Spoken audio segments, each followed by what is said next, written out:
Whoo! Time to get that paper. There we go. Getting a little bit. Y'all gotta see my pretty face. Yeah, what up, gang? What up, squad? It's your boy, Ethereus, the realistic coolest, the Trillish Young King. Only two platforms as we speak. Welcome back for a lit banger, gang. So, I'm reacting to this, as y'all see on the title. I heard about it, and it blew my mind. I'm not gonna lie. It really hit me hard. You know what I'm saying? Because what happened was so wrong and it's so horrible, and they were young boys doing this. You know what I'm saying? So, I'm not even gonna speak on it too much. We just gonna watch it, and then, you know, y'all let me know how y'all what y'all think about it. You know what I'm saying? If you're new, subscribe, like the video. If you want more content like this, you know what to do. Hit that comment section below and let me know. Let's go ahead and jump right into it. Hush, gang. Hush, hush, hush, hush, hush. I got my babies in the back. Let's get it.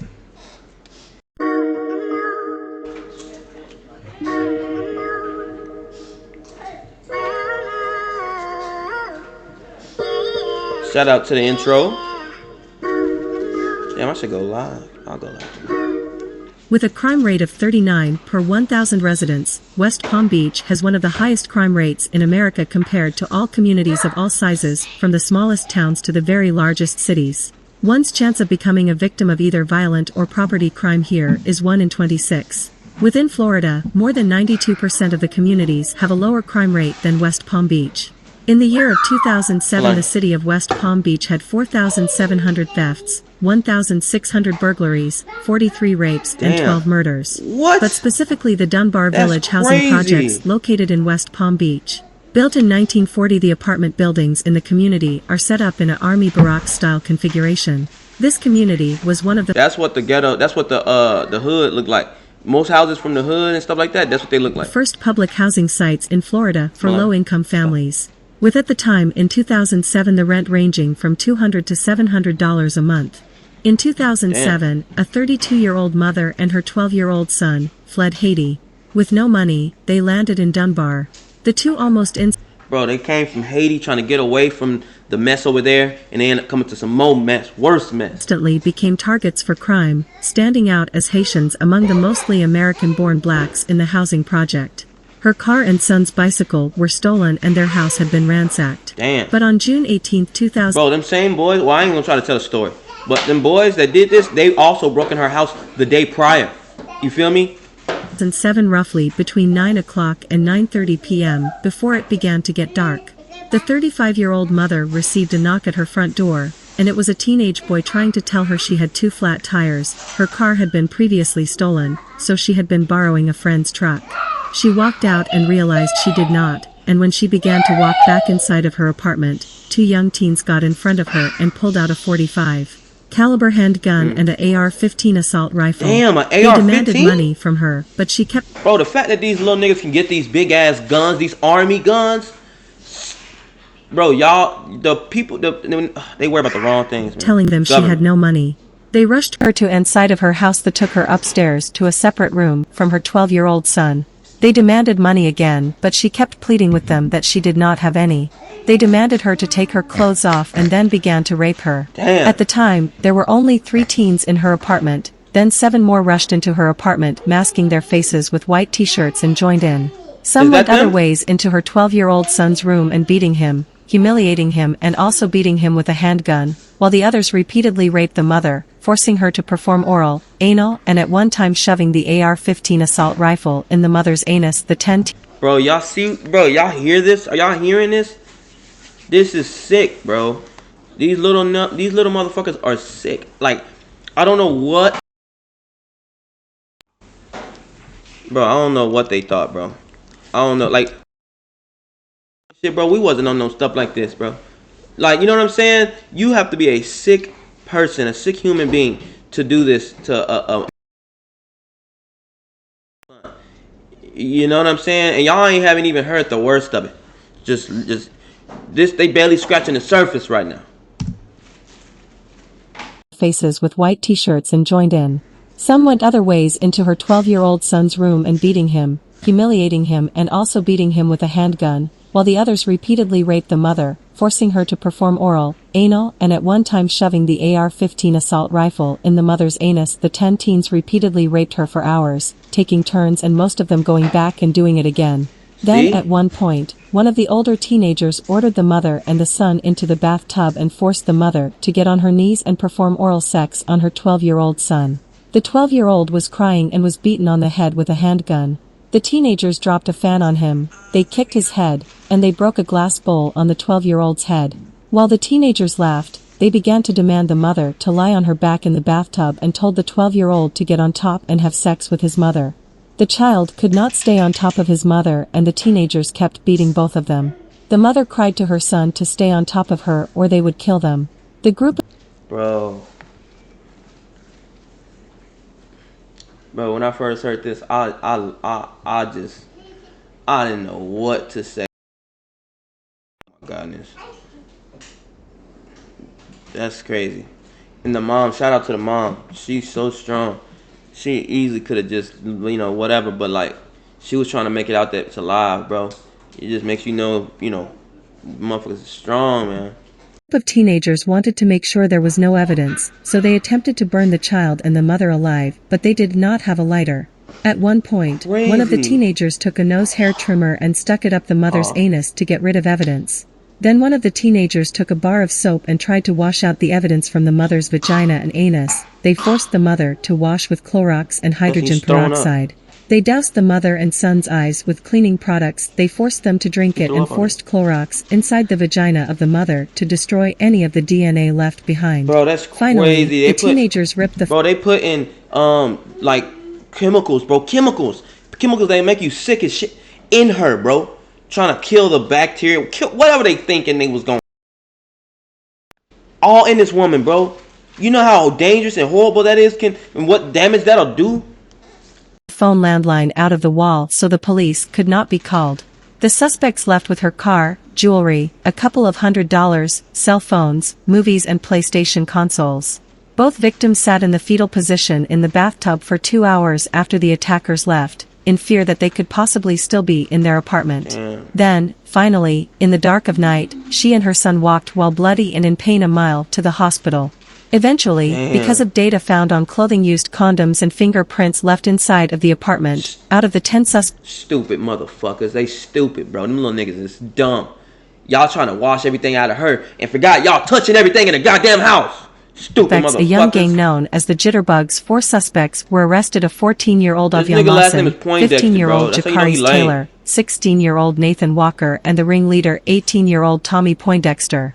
Because of the severity of the crime, all teenagers were charged as adults and hit with a 14-count indictment including sexual battery, burglary, kidnapping, grand theft and promoting sexual performance of a child. They also faced at least 11 life terms. The youngest suspect, 14-year-old Avion Lawson's DNA, was found in a condom and his fingerprints were on a wall at the crime scene. He admitted involvement and pleaded guilty to the charges and offered to testify against the 3 other suspects that pleaded not guilty. In the blame game that erupted after their arrests, Taylor claimed Poindexter, the oldest of the youths, was the ringleader. He claimed the Poindexter instructed the others to throw the woman and her son in a bathtub, hold them at gunpoint, douse them with household chemicals, rape the woman and force the mother and son to have sex. Poindexter, in return, blamed Taylor. Before a not guilty plea, Taylor struck a deal with the state to plead guilty and cooperate in exchange for a 20-year sentence. But it fell apart when he refused to answer questions during depositions by the co-defendants' attorneys. Lawson's mother testified that her son grew up fatherless and he also witnessed a traumatic event when his older sister fatally stabbed her boyfriend. All defendants made limited admissions to the attack, but also tried to deflect blame and point the finger against each other. Lawson claimed he raped the woman once, then left soon after. Poindexter's attorney said her client raped the woman, but didn't participate in any other crimes. Walker's attorney didn't acknowledge any guilt. The second youngest suspect, 15 years old Nathan Walker's mother, testified that her son dropped out of school after spending 3 years in 7th grade. Her family lived on food stamps. He's a stupid motherfucker. He's a stupid motherfucker that spent 3 years in 7th grade, bro. His mother also said that she herself was raped twice, at ages 7 and 12. She said that just days before the Dunbar attack, someone tried to rape her again, and her son Nathan came to her crying and said he wouldn't ever do that to anyone. Avion Lawson testified that the third defendant, 16 years old Jakaris Taylor, was the one that put the .45 caliber pistol to the 12-year-old boy's head and forced him to have sex with his mother. Lawson also stated that the fourth defendant, the oldest Tommy Poindexter, was the leader and orchestrator of the attack, telling the courtroom how the Poindexter was laughing, and how he was the one with the AR-15 assault rifle and who sodomized the mother by putting the assault rifle up her anus. He also told the courtroom that Tommy Poindexter threatened to kill him if he participated in raping the female victim and beating up her son. Then, he says Tommy turned to him and literally put the gun to his head. And then he said, "You better this hoe." So as he doing this and having the gun to me, that's when I did what he said. I fucked that hoe. So you raped her too? Yes, sir. What would you say to those people who just don't believe that under pressure and with tears in your eyes, you raped a woman? That's how you know it's a lie. Bro, as a man, you can't do that if you don't do that. You feel me? You gotta, it can't. It got to that point. If I have a gun on my head, my shit ain't finna stand at attention. No, it's not. I'm too worried about my life. Obviously, you wanted to do it. Come on, man. Stop the. Everybody's not the same. And what did you do to her next? After I got done, he told Nathan to get her from out of the bed, the sheets, and throw him in the bathroom inside the tub and run water on them. Avion says he and Jakaris tried to quiet the woman's screaming son. And Tommy told him to make the boy shut up. So he slammed the clock on his head, split his head. And where was Tommy? He told the boy to get up and take off his clothes and made him get in the tub with her. And that's when he told Jakaris to look for a lighter because he was throwing chemicals and things all on them. He said he was going to set them on fire. So Jakaris ran downstairs and he couldn't find a lighter. The 35-year-old rape victim testified and briefly told the courtroom how she was brutally raped 2 to 3 times by the same individuals for 3 hours straight, and that she had not returned to the apartment since the attack. She also stated that she had started treatment for cervical cancer because of the cleaning chemicals that were put inside of her to destroy evidence, and her son's vision is not the same. She can no longer read and has to wear prescribed glasses for the rest of her life. Some of them have sex with me 3 times. I was almost passing out. I was crying and praying at the same time. The defense attorneys and 2 psychologists who testified for the 3 defendants argued that the youths were products of troubled upbringings. One was born cocaine addicted, another lost his father at a young age, and another was constantly beaten by his grandmother. Eventually, Nathan Waker and Jakaris Taylor both received life sentences. Earlier during sentencing, Taylor's younger brother erupted in the courtroom and was detained. Before Tommy Poindexter's sentence, he requested that he be handcuffed, because he did not know how he would react to the sentence given. He was given a life sentence with a mandatory minimum of 25 years. Moments after Judge Krista Mark sentenced the 3 gang rape defendants to life in prison, Tommy Poindexter turned to the crowd and muttered an obscenity. Defendant Jakaris Taylor's younger brother hurled himself into the witness area, crying and beating on the door to the prisoner area. Deputies had to restrain him. Bye, The bitch. came shortly after 2 of the defendants made pleas for lesser sentences in the notorious gang rape of a 35-year-old woman and attack on her 12-year-old son. The last defendant, Lawson, was given a 30-year sentence plus 10 years probation for his cooperation against the other defendants. The judge also ordered that in fear of retaliation for Lawson testifying, that Lawson never be placed in the same prison as any of his co-defendants. In 2010, the Florida Supreme Court ruled that juveniles cannot be sentenced to life for any crime less than murder. A year later, Nathan Walker was resentenced to 60 years and 10 years probation. And in 2019, Jakaris Taylor was resentenced to 65 years. Life sentence, I think one tells and gets like 75 years. And I'm in prison with one of them who got the life sentence. And Palm Beach County, especially Dunbar Village, T-Ave, a few other, like a lot of spots, Riviera, they stick together hard. And they're respected in prison, and they did not respect this. And they would beat the living shit out this dude, slice him, stab him, poison his food. I mean, he had it bad in prison. Yeah, but a law was passed in Florida where if you're under the age of 18, when you commit your crime, they say your frontal brain isn't fully developed and you can't be sentenced to life.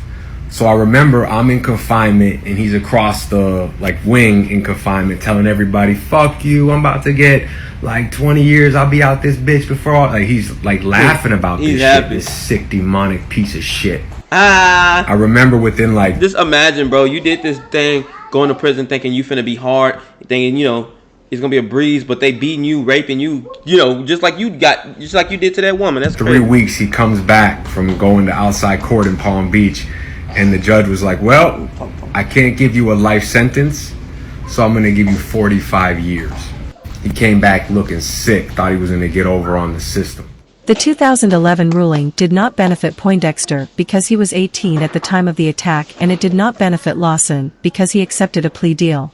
Also, May of 2019, a 25-year-old Melvin Young was shot to death at Robinson Villa apartment complex in West Palm Beach, 10 minutes from Dunbar Village. During the trial in 2009, Lawson identified Young as the fifth attacker, but with no hardcore evidence, there was not enough to arrest him. If Young had been convicted, he would have been the youngest suspect, being 13 years old at the time of the crime. And also in 2021, Avon Lawson filed for an appeal of his sentence, but because certain court fees were not paid months later, his appeal was dismissed.